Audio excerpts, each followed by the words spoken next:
Let me start from railway track gauges, the width of the rails. The width of the rails varied between different countries in Europe, and that was a protective reason for military reasons, for a protective measure for military reasons, in order to avoid, to put a stop to invading armies, so for blocking people to get in and conquer our country. And this is still in place. And of course, as Europe, we have been standardizing railway track gauges in order to facilitate the exchange of logistics throughout Europe. So where there is a border, where there is a division, then you introduce a place where the flows can be controlled. I remember a couple of years ago, Telecom Italia was starting operations in Turkey, and they obtained a license for mobile phone operation in Turkey, and they set up all the operations. They bought the equipment, they set up the towers, they had everything in place. They even had the numbers, the telephone numbers, but they didn't have the interoperability with pre-existing networks. What happened is that, of course, if you are a subscriber and you want to subscribe to a mobile company, it's worthless to subscribe to a mobile company that has no subscribers and that you cannot reach other subscribers. You want to subscribe to a mobile company that allows you to talk with your friends who are on a different provider. So interoperability, the lack of interoperability is in order to protect existing market shares. There is a border, there is no interoperability, and that protects pre-existing market shares. I want to make you think of the fact that we are not talking about power sockets or, I don't know, simple things. I mean, we are talking about what has become a digital, a virtual dimension of our life. Our lives have a dimension, and I call it dimension because it's not alternative to the physical dimension.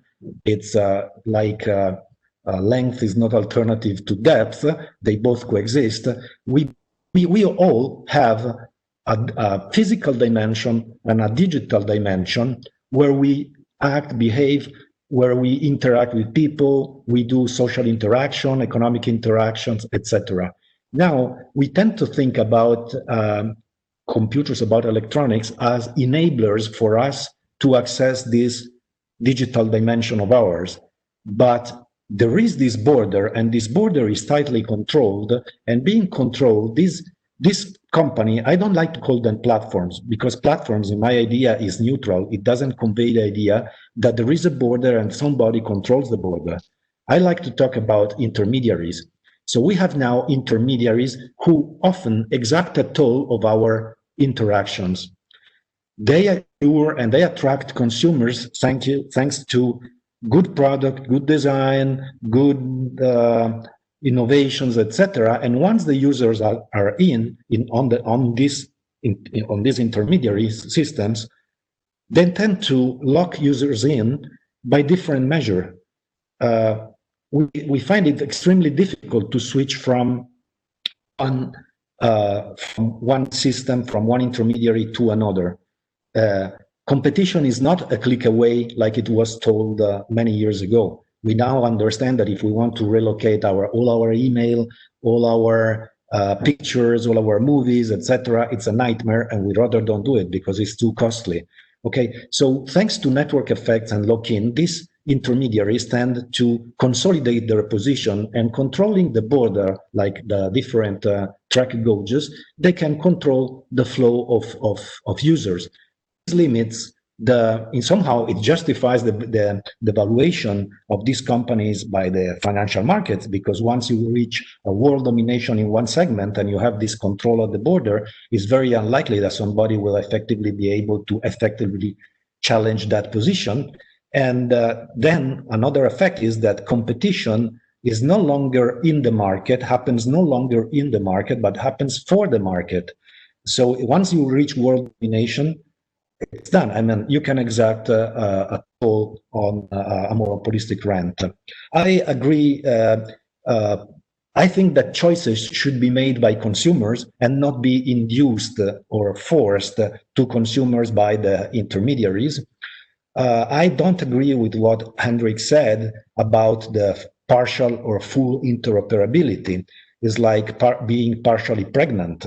If you have an electric socket with pins that correspond to the power plug, but the third doesn't, effectively you cannot plug it in. So interoperability, it's either full or it's not. It's not interoperable. I mean, if you can't place a code, but you can send the text, you're not, like coming back to the example of Telecom Italia in Turkey, if you could have sent a text but not voice calls, then you would have not gained any subscriber.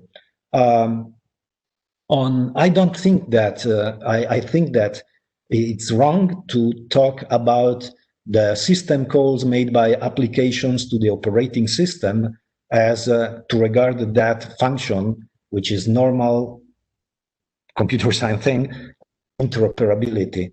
That's not interoperability. That's a separate issue.